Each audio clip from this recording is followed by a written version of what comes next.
It's actually kind of crazy when you think about it. You can stream like a 4K ultra high definition video from a satellite in literal space directly to a little pane of glass in your pocket instantly. Yeah, without even a second of buffering. It's wild. Right. So why is it that getting a basic look inside your own body requires, a multi-million-dollar machine, a dedicated radiology wing, and this terrifying, time-consuming hospital visit? It's a massive contradiction. We live in this golden age of, hyper-miniaturization for consumer tech. Like, your smartwatch has more computing power than the Apollo missions. Literally, yeah. But medical imaging, it has stubbornly stayed stuck in the mainframe era. We're still dealing with these big, freezing cold rooms, massive machines that need specialized cooling, and just astronomical costs that always get passed down to the patient. And that tension, that specific gap between mainframe era medicine and smartphone era technology is exactly what we are exploring today. In this deep dive into the sources, we're dissecting the Q2 2026 earnings call of Butterfly Network. Ticker symbol BFLY for the folks following the markets. Exactly. We're going to rip into the raw financial data, unpack some honestly mind-bending technological leaps involving whole body scanners and brain-computer interfaces, and figure out what this actually means for the future of your healthcare as a listener. To really grasp what they're doing, though, and why their financials look the way they do right now, we have to start with the foundational tech. The legacy way of doing ultrasound relies on something called piezoelectric crystals. Right. I saw the diagrams in our deep dive packet. And these are literal crystals, like quartz or specialized ceramics. Yeah, exactly like that. Basically, when you apply an electrical voltage to these crystals, they rapidly change shape. They vibrate. And that vibration creates a high-frequency sound wave that, shoots into your body, bounces off an organ, and comes back. Okay. Sounds straightforward enough. It is. But here's the huge problem. Those crystals are incredibly fragile. They have to be hand-wired. They are notoriously expensive to manufacture at any kind of scale. Because it's literally physical craftsmanship. Right. And the acoustic signals they generate require massive, bulky computing units to process into a picture you can actually read. It's honestly like relying on a giant, fragile tuning fork to make a symphony. But Butterfly basically took that tuning fork and threw it out the window. Yeah. According to the glossary we have, they use this tech called CMUT, capacitive micromachine ultrasonic transducers, which is a mouthful, so... Yeah, let's translate that into plain English. Please. In the simplest terms, they figured out how to put an entire ultrasound machine onto a semiconductor chip. Just a standard silicon chip. Exactly. They replaced those expensive hand-wired crystals with literally thousands of microscopic flexible drums layered right onto a silicon wafer. When an electrical charge hits them, the drums vibrate to send and receive the sound waves. So instead of a whole team of technicians painstakingly assembling fragile crystals under a microscope, Butterfly is just, printing ultrasound chips in the same fabrication plants that make smartphone processors. You hit the nail on the head. It's the exact same supply chain. And that single massive engineering breakthrough completely changes the economics and the physical form factor of the technology. Which is wild. It is. And reading through this earnings call transcript, you really start to see how that tech advantage is translating into their business strategy. There's this recurring theme from Butterfly's CEO, Joseph DeVivo. He keeps talking about a flywheel. Oh, right, the flywheel, this idea that their core device business, their embedded third-party tech, and the new at-home care stuff aren't just siloed projects anymore. They're feeding into each other and generating this massive momentum. Exactly. Well, I want to look at the hard data first, just to prove to everyone listening that this isn't some futuristic pie-in-the-sky theory. This is a real business scaling right now. Okay, let's unpack this. Let's rip into the headline numbers for the second quarter. Yeah, the financials from this quarter are genuinely striking, especially for a medical device company. Total Q2 revenue hit a record high of $32.6 million. Whoa. Yeah, that's a 39% increase year over year. To put that in perspective, a 39% jump blew past Wall Street consensus, and it shattered their own internal guidance. Now, I'm looking at the breakdown of that $32.6 million, and this is where the narrative gets, really fascinating to me. Because the 39% top-line growth is huge, but their traditional core business didn't grow by 39%. Not even close. No. Didn't at all. Let's pull apart that revenue split. First, you have the core business. This is the POCUS segment, point of care ultrasound. Right, the traditional hardware. Yeah, the handheld probes they sell directly to doctors, med schools, hospitals, plus the software subscriptions for them. Right. That core revenue came in at $21.9 million. Which is only a 2% rise year over year. I mean, 2% growth is practically flat. Right. Now, I know the transcript mentions that 2% growth was supported by higher volumes in U.S. health systems and like a 57% jump in U.S. revenue overall. But a 2% global growth rate in your core hardware just does not mathematically get you to a 39% overall revenue explosion. And that is the true anomaly here. The real shocker, the absolute engine driving this massive beat, is their embedded revenue segment.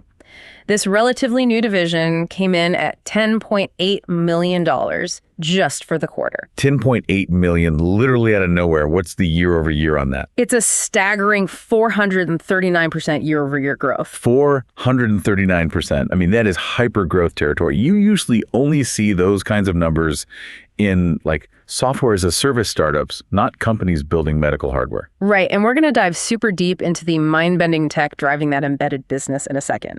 But before we get to the science, we have to look at how this specific revenue shift is altering the DNA of their profitability. This is changing the margins, right? Massively. Gross profit for the quarter was $23.3 million, a 56% increase from last year. But the metric that every single analyst on that call zeroed in on was the gross margin. It expanded by 7.7 percentage points to hit 71%. Okay, wait, let's unpack that because a 71% gross margin is an absolutely massive deal. It really is. In the business world, if you sell a physical object, like an ultrasound probe made of plastic and metal, your margins usually live in, the 30% to 40% range. You have to pay for raw materials, manufacturing, shipping. Exactly. Software companies have 70+% margins because copying code is basically free. Right. So how on earth is a company that physically makes medical hardware hitting software level margins? Well, it all comes down to the mechanics of that 439% growth in the embedded business. This segment represents a total shift toward a high-margin licensing model. They aren't just boxing up physical probes here, they are monetizing their intellectual property. So they're selling the blueprints, basically. Yeah, they're licensing the underlying CMUT chip design, they're selling software development kits, and they charge massive fees for bespoke engineering work. When your revenue mix shifts from selling a physical widget to selling IP and software, your cost of goods sold just plummets, so your margins naturally skyrocket. And I assume that margin expansion trickles all the way down to the bottom line, because the transcript notes their adjusted EBITDA loss, which is basically their operational cash burn, improved by a massive 78%. Yeah, they whittled that loss down to just $1.4 million compared to a $6.2 million loss in Q2 of the previous year. It's a huge improvement. It is. Plus, their balance sheet gives them a massive runway to just keep iterating on this tech. They're sitting on $125 million in cash, and they only burned $13.3 million this entire quarter. Okay, so because of all these positive indicators, management actually raised their full year guidance, right? It did. They're now projecting full year 2026 revenue between $119 million and $123 million, which is 22% to 26% annual growth. They also improved their EBITDA loss expectations for the year, and Q3 revenue is guided between $26 million and $30 million, another 30% year-over-year growth at the midpoint. All right, I have to play devil's advocate here for a second and push back on this flawless narrative. Go for it. If this flywheel is spinning so perfectly and margins are expanding, why did I spot two pretty glaring red flags in this transcript? Let's hear them. First, international revenue actually dropped 14% to $5 million. And second, the average selling price, the ASP of their actual probes, dropped by 12%.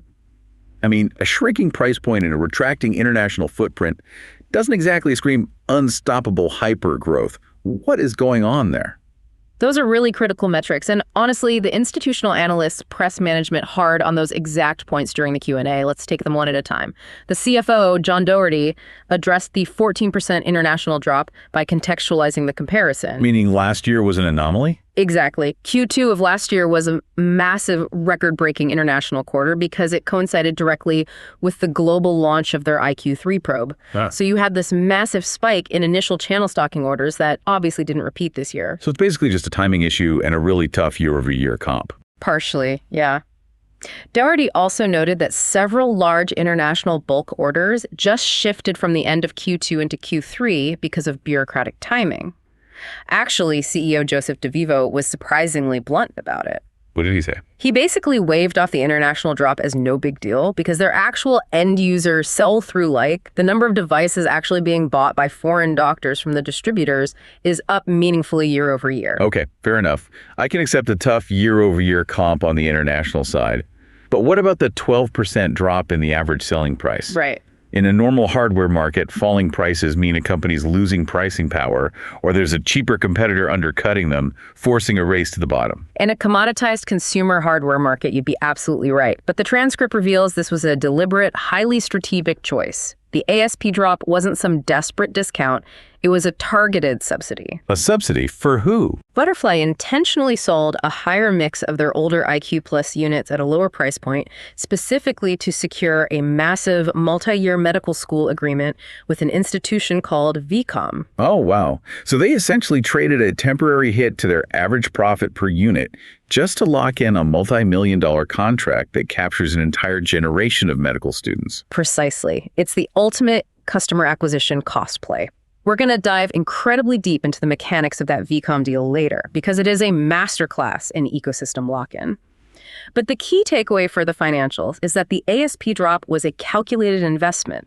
It wasn't a sign of competitive weakness. All right, that resolves the red flags for me. But that brings us right back to the elephant in the room. You do not achieve a 439% growth rate by accident. That embedded revenue number begs a huge question. What exactly are these third-party partners building with Butterfly's semiconductor chips? This is where we transition from dry financial mechanics into the actual mind-bending, real-world applications of this tech. We are talking about fundamentally altering how human beings interact with their own biology. Yes. I want to start with the catalyst that blew this whole thing wide open. In the call, DeVivo talks about how the broader tech world finally gets why Butterfly has been so eager to talk about their embedded partnerships. And he explicitly points to their recent collaboration with a company called Midjourney. Which was huge. Massive. Yeah. When Midjourney announced they were building a whole body scanner powered by Butterfly's tech, it completely broke the tech internet. DeVivo noted that millions of people viewed the announcement, and it was trending on X for over a week. It really served as this massive public validation moment. For decades, the medical establishment viewed ultrasound strictly as this diagnostic tool wielded by a highly trained sonographer in a sterile room. Right, with the gel in the cart. Exactly. Yeah.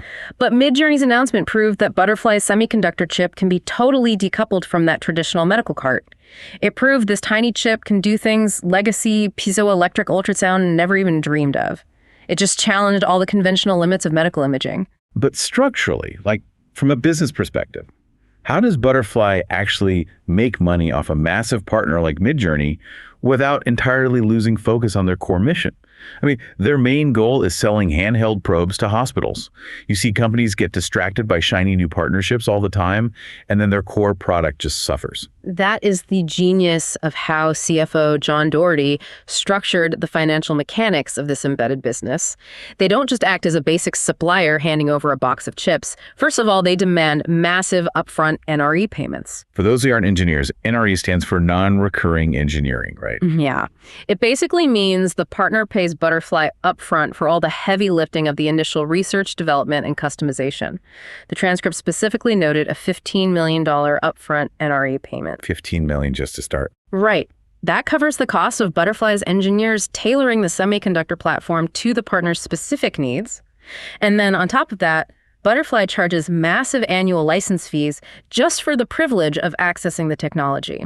They mentioned a $10 million per year ongoing license fee on the call. Wait, so they get paid a lump sum to help design the integration, and then they get paid an 8-figure annual fee just for the partner to hold the keys to the tech. And the revenue stream doesn't even stop there. Once a partner like Midjourney actually goes commercial and starts selling these whole body scanners to consumers, Butterfly makes a profit on every future chip sale to that partner. Plus, they have a revenue sharing agreement on the back end. Okay, that is an absolute financial fortress of a contract. But what about the distraction factor?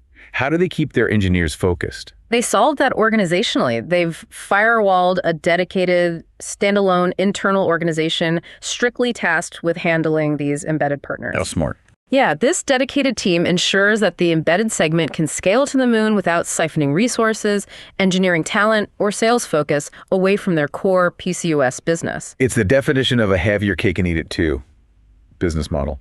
And, while a consumer whole body scanner is wild, the transcript highlights an area of development that borders on actual science fiction. The neurotech. Exactly. Right. I'm talking about neurotechnology. We have to discuss what their partner, LF Neuro, is doing with this chip. This is, without exaggeration, arguably one of the most profound medical uses of a semiconductor chip ever recorded. LF Neuro achieved two major breakthroughs recently using the butterfly tech. First, they demonstrated remarkably high-resolution 3D transcranial ultrasound of the human brain. Transcranial, meaning they're using sound waves to see clearly right through the human skull. Yes. Wait, I need to pause here because my understanding of acoustic physics says that should be nearly impossible. It usually is. Right. For a long time, the skull was considered this massive, impenetrable barrier to ultrasound. Bone has a totally different acoustic impedance than soft tissue. When a sound wave hits the skull, it usually just bounces right back, creating a massive shadow.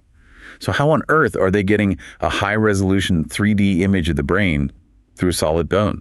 It's an incredibly brilliant workaround. They are utilizing the butterfly chip in conjunction with an intravenous contrast agent. A contrast agent for ultrasound. How does that work? I always thought contrast was just for X-rays or MRIs where they inject a dye that lights up on the scan. In ultrasound, the contrast agent isn't a dye. It's actually a suspension of microscopic bubbles. They call them microbubbles, injected directly into the patient's bloodstream. Bubbles? Yeah, and these bubbles are smaller than red blood cells. When the high-frequency sound waves from the butterfly chip hit these microbubbles as they travel through the brain's dense network of capillaries, the bubbles physically resonate. They expand and contract. They basically ring like microscopic bells at very specific frequencies. Oh, wow. That is fascinating. So the butterfly chip isn't trying to force a crude sound wave through the bone and wait for a weak echo to come back. Yeah. It's actually listening for the high-frequency ringing of these microbubbles from inside the brain tissue itself. Precisely. And because the butterfly CMU T-chip is so incredibly sensitive compared to traditional crystals, it can pick up those minute acoustic signals right through the bone. LF Neuro showed that not only is imaging through the skull feasible with this method, but the resulting map of the brain's blood flow might ultimately offer diagnostic insights approaching those of a functional MRI. I mean, if we pull back and look at the macro implications of that, a functional MRI requires a patient to be wheeled into a specialized room and lie perfectly claustrophobically still inside a massive, incredibly noisy, multi-million-dollar magnetic tube for an hour. It's awful. It is. Yeah. If you could achieve even a fraction of that diagnostic insight using a semiconductor chip that just rests gently against the side of a patient's head, you completely revolutionize how we map, understand, and eventually apply therapies to the human brain. And LF Neuro is pushing the boundaries even further than that. The transcript also mentions they're using this high-resolution ultrasound to track the intricate internal muscle movements of the tongue in order to discern speech. They are literally reading the mechanical movements of speech creation before the sound even leaves the person's mouth. Which has massive life-altering implications for patients suffering from severe paralysis, ALS, or other neurodegenerative conditions that rob them of their physical ability to speak. If you can read the tongue's intent via ultrasound, you can translate that intent into digital speech in real time. That is genuinely incredible. And Butterfly is continuing to aggressively expand this ecosystem, right? Mm-hmm. During the quarter, they added 2 brand new embedded partners, bringing the total to 11. Yep, 11 total now. And one of these new partners is yet another brain-computer interface, or BCI company, developing a novel neuro application. The other is a company building a dedicated wearable device for one of the most common yet underserved areas of women's health. It really demonstrates the incredible versatility of the platform. I mean, a brain-computer interface and a women's health wearable require vastly different form factors and data outputs, right? Yet they're both powered by the exact same underlying silicon chip. Looking at this entire embedded strategy, the best business analogy I can come up with is that Butterfly is actively positioning itself to become the AR or, the Intel inside of the entire medical technology world. That's a great way to put it. They aren't taking on the massive risk of trying to build the women's health wearable themselves. They aren't burning billions trying to crack the code on a BCI algorithm. They're simply licensing the foundational, enabling semiconductor chip that makes all of those diverse products physically possible.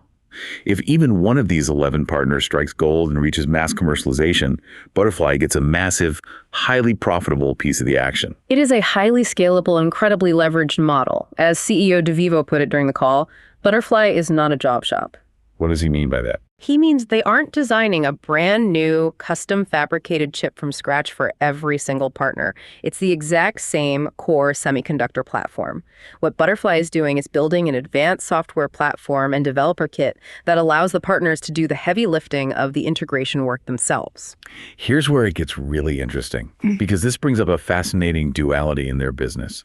On one hand, we have tech giants and secretive BCI startups building brain scanners and futuristic wearables. But how is this underlying technology actually changing the everyday chaotic reality of a standard hospital? Yeah. And more importantly, how's it changing the doctors of tomorrow? That brings us squarely back to their core POCUS business, and specifically this highly aggressive strategy they're executing in medical education. Because frankly, if you invent a revolutionary medical technology, it is functionally useless if the next generation of physicians doesn't know how to integrate it into their workflow. Very true. And according to the transcript, they aren't just dipping their toes into medical schools, they are absolutely saturating them. Butterfly is now deeply integrated into over 80% of all medical schools in the United States. Let that statistic really sink in for a second. 8 out of every 10 medical schools in the country are utilizing Butterfly devices. And we aren't talking about a scenario where a school buys, 2 devices that are kept locked in a simulation lab and shared by hundreds of students. Butterfly is aggressively pushing a one-to-one curriculum model. Which brings us back to the Edward Via College of Osteopathic Medicine, or VCOM. This is the massive deal we teased earlier, the exact deal that caused that 12% drop in their average selling price. I really want to break down the mechanics of this VCOM partnership because it's a masterstroke in ecosystem lock-in. It really is. So this is a 4-year agreement with a total contract value, or TCV, exceeding $10 million. The administration at VCOM had a very specific, ambitious vision. They wanted every single student in their multi-campus system to have a personal ultrasound probe in their pocket from day one. But outfitting thousands of students all at once is a massive capital expenditure for a school. So how did Butterfly make the math work without destroying their own balance sheet? This is where that strategic subsidy comes into play. VCOM made the full price investment to buy the newest state-of-the-art IQ3 devices for all incoming first-year students. Okay. But to get the sophomores, juniors, and seniors on board immediately, without forcing the school to pay top dollar for thousands of brand new probes all at once, Butterfly heavily subsidized the cost of their older inventory, the IQ Plus probes, and deployed them to the upperclassmen. Oh, that's brilliant. So the incoming freshmen get the flagship IQ3, the upperclassmen get the highly capable but slightly older IQ Plus pen, and literally overnight, every single student in the entire institution is carrying a Butterfly device. Exactly. It efficiently clears out Butterfly's aging hardware inventory while simultaneously locking in a massive multi-year commitment for the newer tech. But, as I look closer at this deal, the hardware sale is really only half the story. The real long-term value here seems to be the data play. Oh, absolutely. The hardware is basically just the Trojan horse for the data. Because I noticed this shocking statistic in the transcript. Butterfly conducted a widespread survey and discovered that nearly 60% of medical schools do not track their graduates at all to see if they actually utilize ultrasound in clinical practice once they leave the academic bubble. Which is a massive systemic blind spot. I mean, medical institutions spend years and millions of dollars training these students on advanced diagnostics, and then the moment they graduate and enter a residency, the school has absolutely no idea if that training actually translated into better, faster patient care. That's crazy. The VCOM deal fundamentally changes that dynamic because Butterfly probes aren't just dumb hardware. They're inherently connected to a cloud infrastructure, much like how an iPhone constantly syncs with iCloud. They gather massive amounts of performance metrics. Right. The transcript refers to this as a longitudinal insights program. Yeah. Butterfly is going to track the usage patterns, the geographic locations of the scans, and the specific clinical types of scans being performed as these VCOM students transition from the classroom into the chaos of their medical residency. Exactly. Hold on, wait.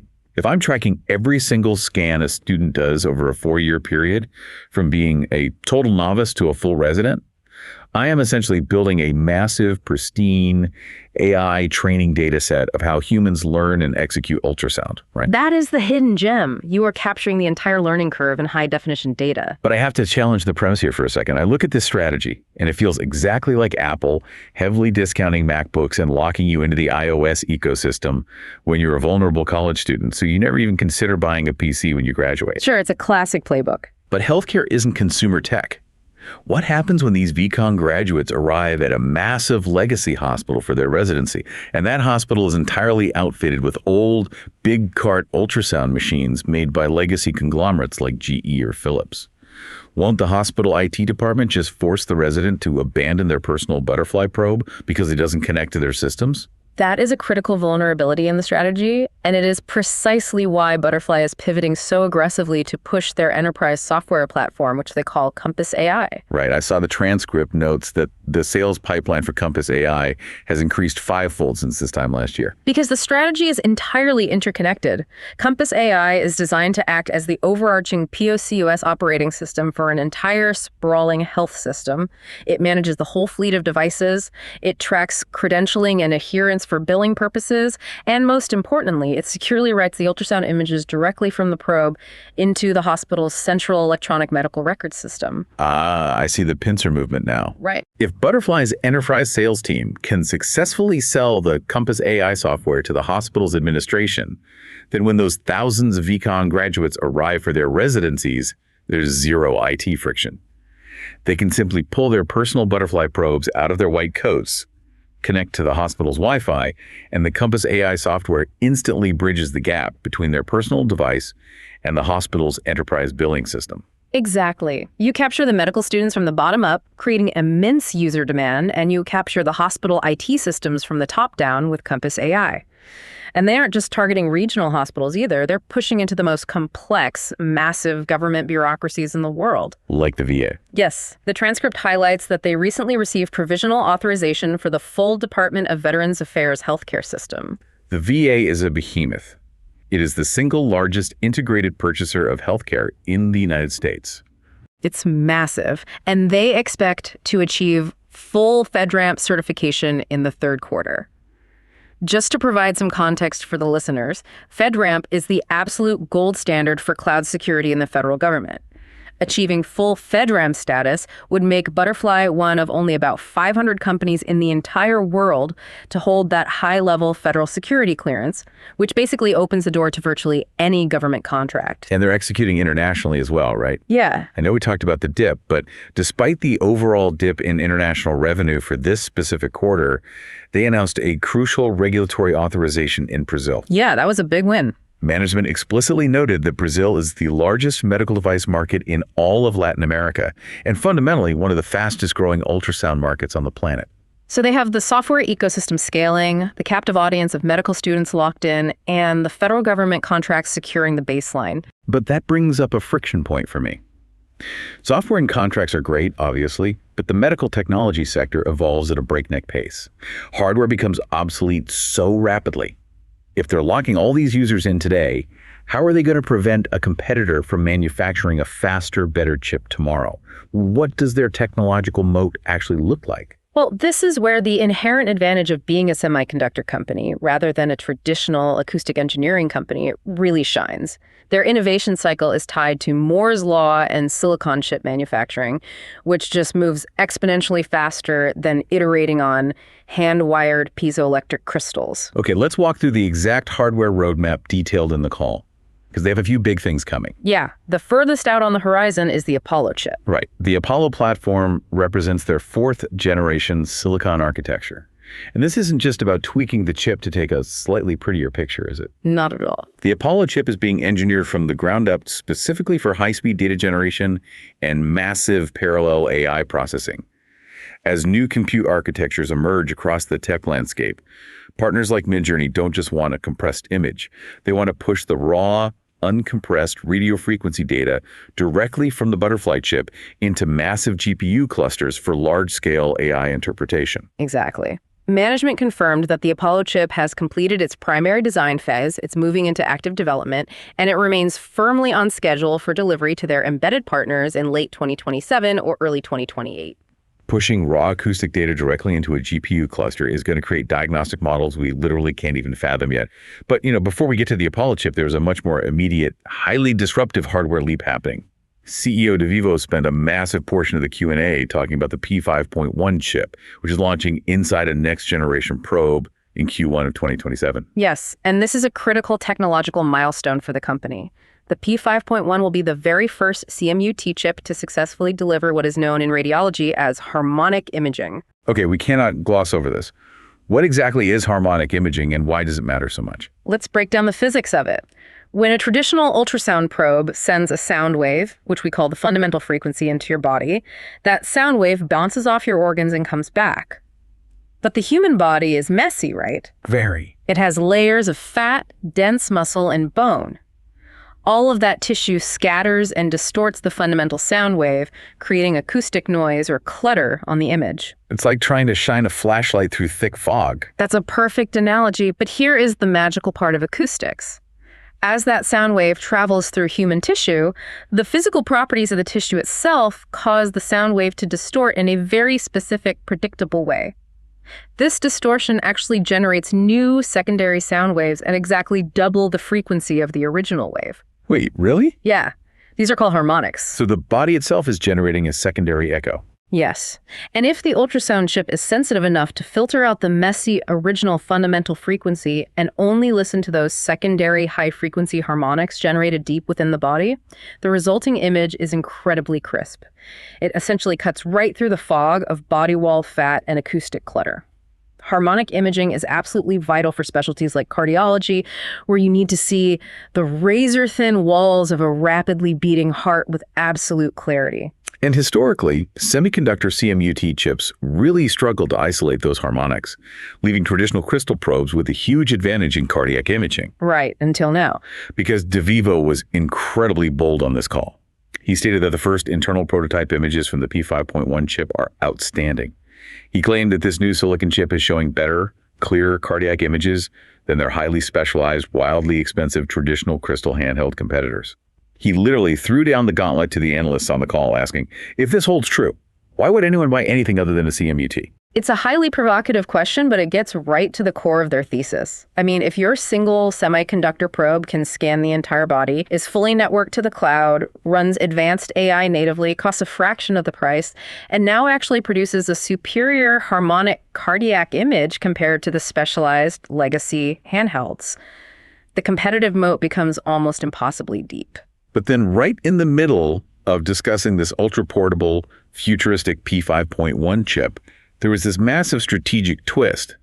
DeVivo casually mentioned that later in 2027, Butterfly is launching a product called the IQ Station, specifically to enter the hospital ultrasound cart market. Yes, the cart market. I have to stop and ask, why on earth would they do that? I mean, if the entire foundational mission of Butterfly Network was to liberate ultrasound from the bulky, expensive tethered hospital card and put it directly in the doctor's pocket, isn't building their own cart the equivalent of inventing the modern smartphone and then deciding to manufacture a really high-tech, wall-mounted rotary phone? It feels like they're betraying their own form factor revolution just to appease legacy hospital buyers. On the surface, it absolutely seems like a contradictory step backward. But when an analyst pressed him on this exact point, DeVivo laid out the ruthless financial logic behind the move. It all comes down to the realities of the total addressable market, the TAM, and the deeply entrenched capital buying behaviors of hospital administrators. Walk us through the math on that, TAM, because I know it's a big discrepancy. Right now, the entire global market for handheld POCUS devices is relatively nascent. It's roughly $300 million to $350 million annually. Yes, the theoretical future market is in the tens of billions if every doctor on Earth eventually gets one. But the actual realized market today is a $300 million pie.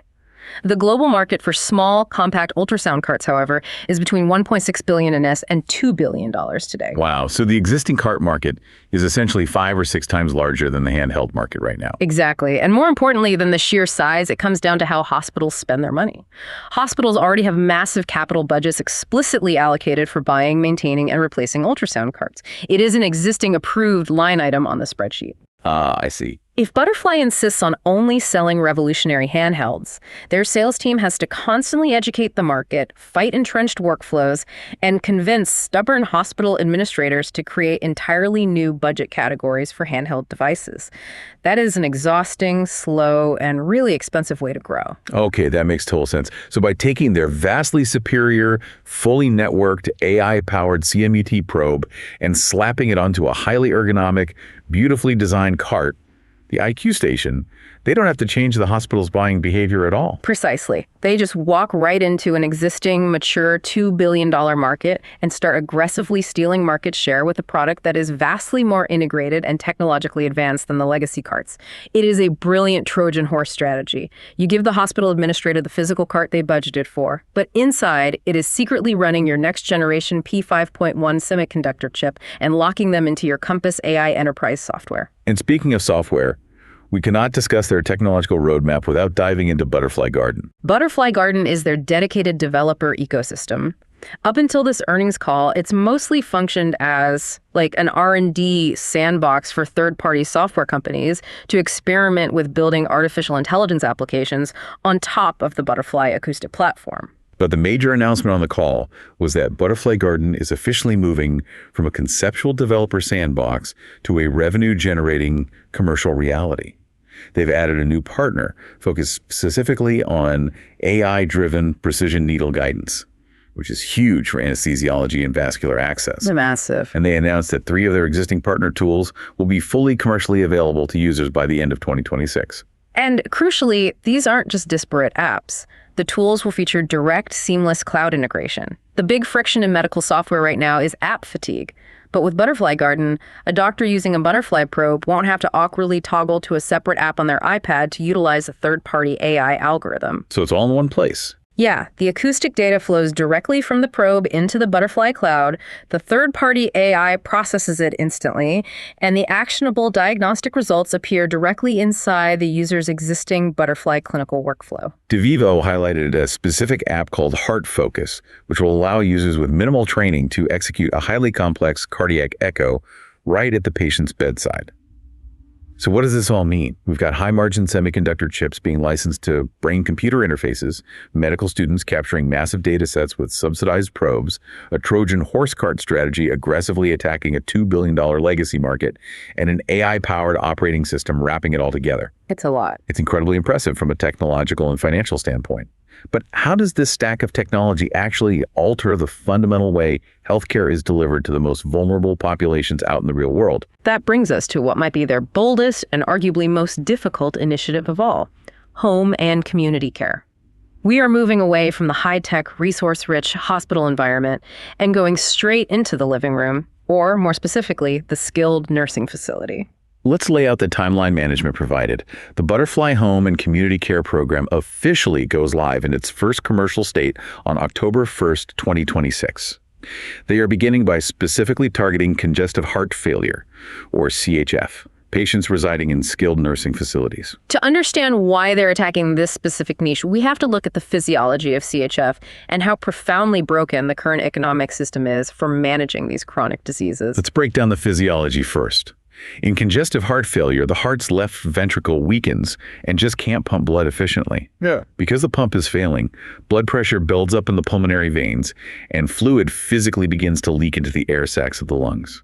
Right. And because most skilled nursing facilities do not have advanced on-site imaging equipment, the staff has no way to see this microscopic fluid buildup in the lungs early on. They literally have to wait until the patient is visibly in acute respiratory distress, like gasping for air before they act. Which is terrifying. And what is their only recourse?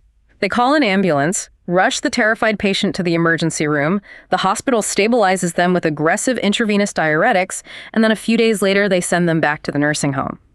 And because nothing about the monitoring has actually changed, 3 to 6 months later, the exact same traumatic cycle repeats itself. It is a revolving door of misery for the patient, and it is astronomically expensive for Medicare and the broader healthcare system.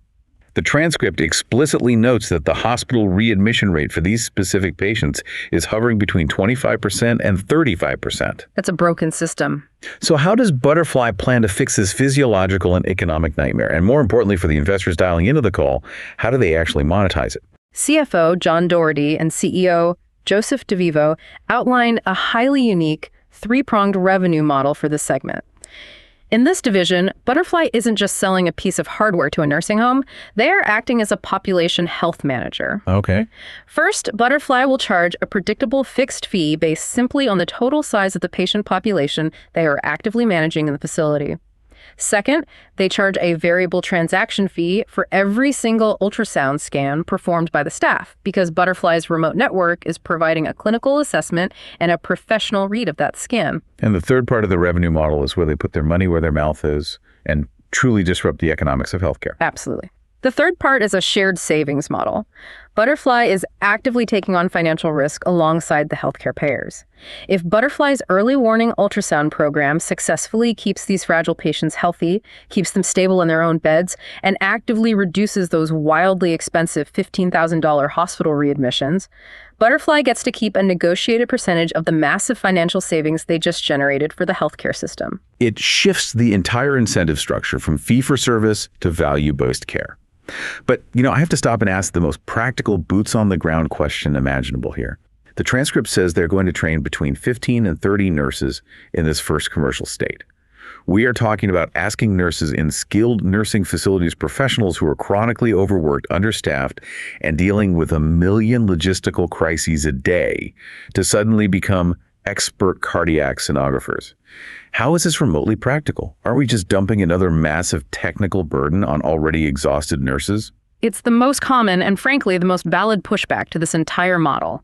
But this is exactly where the Butterfly Garden AI ecosystem, specifically tools like Heart Focus, become the critical linchpin. The goal is absolutely not to force a nurse to become a highly trained sonographer.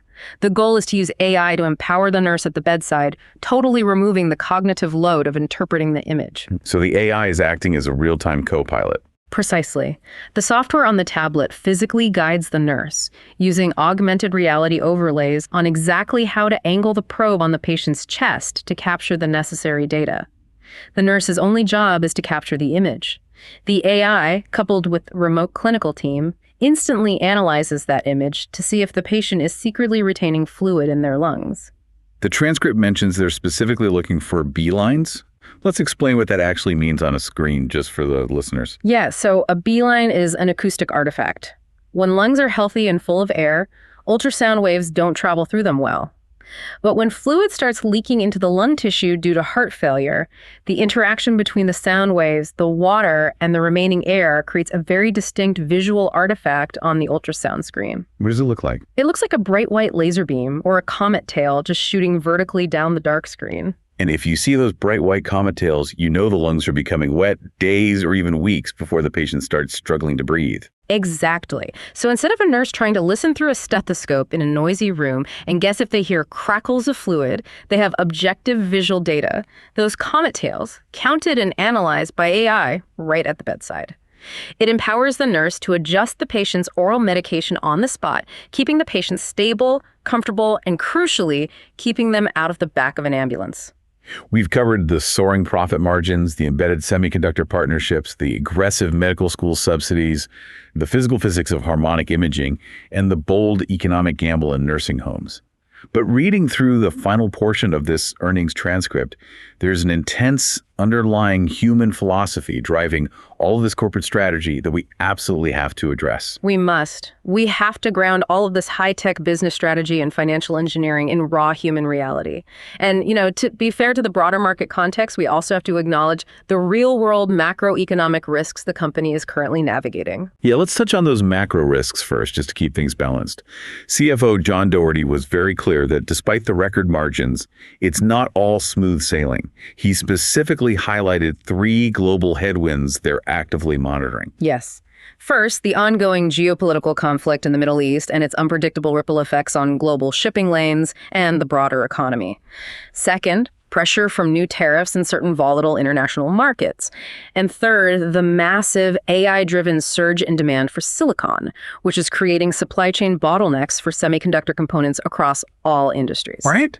While Doherty noted that the material impacts to Butterfly have been minor so far, it serves as a stark reminder that they operate in a highly complex, deeply volatile, global manufacturing environment. But honestly, the most arresting, sobering part of this entire 60-minute earnings call wasn't the supply chain analysis or the celebration of 71% gross margins. It was a deeply personal, passionate, almost furious monologue delivered by CEO Joseph DeVivo during the closing remarks. Yeah, that was intense. He brought up several incredibly tragic anecdotes regarding late diagnosis. He told the analysts that just 6 days prior to the call, a dear friend of his called to say he was just diagnosed with stage 4 colon cancer that had already aggressively metastasized to his lungs and liver. DeVivo was rightly furious at the system. He asked the analyst, "Do you know how long it takes for that primary tumor in his colon to develop and metastasize? Could be years. Where was his MRI?" He also mentioned a current employee at Butterfly who was recently diagnosed with stage 2 pancreatic cancer, completely by chance. It's a fluke scan. Exactly. She underwent a scan for a totally unrelated ailment, and the radiologist happened to spot the tumor. If she hadn't had that completely coincidental scan, it wouldn't have been found until it was far too late, because pancreatic cancer is notoriously asymptomatic in its early stages.